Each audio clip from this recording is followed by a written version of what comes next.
நீங்களாம் ஏதோ தப்பா புரிஞ்சுகிட்டு இருக்கிறீங்க. பாட்டுங்க, முழுக்க நனைஞ்சாச்சு இல்ல, அப்புறம் எதுக்கு முக்காடு? ஹாய் மக்களே, வணக்கம். இன்னைக்கு எபிசோட்ல இவனை அவ வாயாலே ஒத்துக்கிட்டா.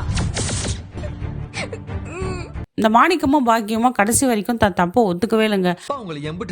நீங்களாம் ஏதோ குழப்பத்திலேயே இருக்கீங்கன்னு நினைக்க. நம்ம தானே போய் சொல்லி நம்ம பொண்ணு வாழ்க்கையை இது மாதிரி சீராக்கிட்டோம், ஏதோ பிரச்சனை போயிட்டு இருக்கு, அதை பத்தி எதுவும் பேசாம அப்ப படிப்பு வயசெல்லாம் போய் இல்லன்னு சொன்னீங்களே, அதுக்கு என்ன பதில் சொல்வீங்க? ஒண்ணுமே தெரியாம என்ன சம்பந்தி எதுக்கு வர சொன்னீங்க, எனக்கு ஒண்ணுமே புரியலையே, ஏன் ஆளுக்கு ஆளுக்கு தங்கமையில திட்டிட்டு இருக்கீங்க? எப்படி அப்படி வாய் கூசாம போய் பேசுறீங்க? எடுத்ததே இந்த ஆள் தாப்பா. எனக்கு என்ன கேள்வி கேட்குறீங்க, எனக்கு எதுவுமே பிடிக்கல, எதுவுமே எனக்கு புரியலன்னு சொல்லிட்டு பேசிட்டு இருக்காங்க. உடனே குழலியும் ஆஹா ஒன்றுமே தெரியாது, எவ்வளோ போய் பேசி நாடகம் நடித்து ஏமாற்றி எங்கள் தம்பியை வாழ்க்கை நாசம் பண்ணி மயில கல்யாணம் பண்ணி வச்சிட்டீங்க, உன் பொண்ணு எதுவுமே சொல்லலையா அப்படின்ட்டு கேட்குறாங்க. உடனே கோமதி என்ன பண்ணுறாங்க, ஏங்க இவ்வளோ நாடகம் நடிக்கிறீங்க, எவ்வளோ ஏமாத்துக்காரியாக இருக்கீங்க, உங்களை மாதிரி பொம்பளை நான் பார்த்ததே இல்லை, உங்கள் பொண்ணுக்கு என்ன வயசுங்க, என்ன படிச்சிருக்கா சொல்லுங்கள் அப்படின்றாங்க. அதில் சம்பந்தி அவன டிகிரி முடிச்சிருக்கா, நல்லா படிச்சிருக்காளே, காலேஜில் போயிட்டு வந்திருக்கா, மண்ணாங்கட்டி ஒன்றுமே படிக்கல, வெறும் +2 தான் படிச்சிருக்கா, அது மட்டுமா சரவணனோட மூத்தவ 2 வயசு, இவ்வளோ போய் மறைச்சிருக்கீங்க, இது மட்டும் தான் மறைச்சிருக்கீங்க, இன்னும் என்ன மறைச்சிருக்கீங்களா, அப்படியே குத்துக்கல் மாதிரி நின்றுட்டு இருக்கீங்க சொல்லிட்டு கேட்குறாங்க கோமதி.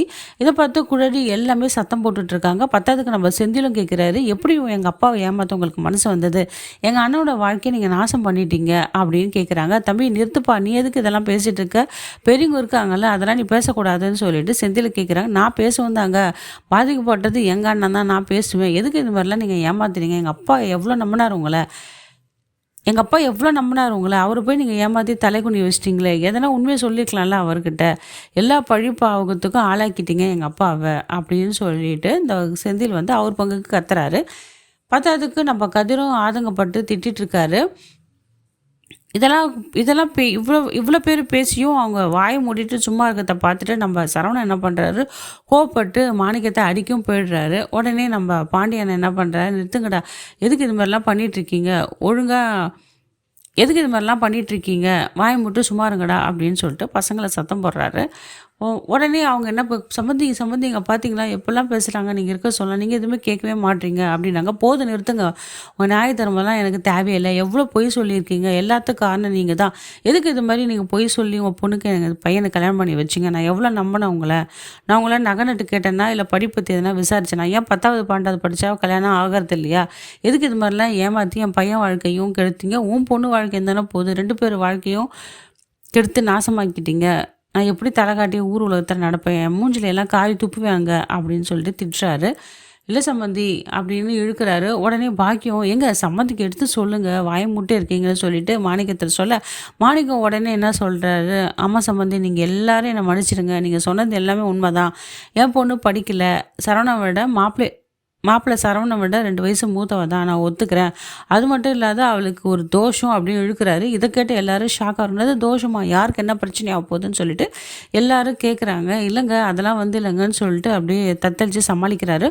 உடனே நம்ம பாக்கி என்ன பண்ணுறாங்க, அட பாவி மனுஷா எதனா சொல்லி சமாளிப்பேன் பார்த்தா இல்லாத கதையெல்லாம் சொல்லி ஒப்புக்கு நானே வீட்டுக்கு வா, உன்னை பழுத கம்பிக்கை வச்சு வாயிலே சூடு போடுறேன் அப்படின்னு நினச்சிட்டு இருக்காங்க.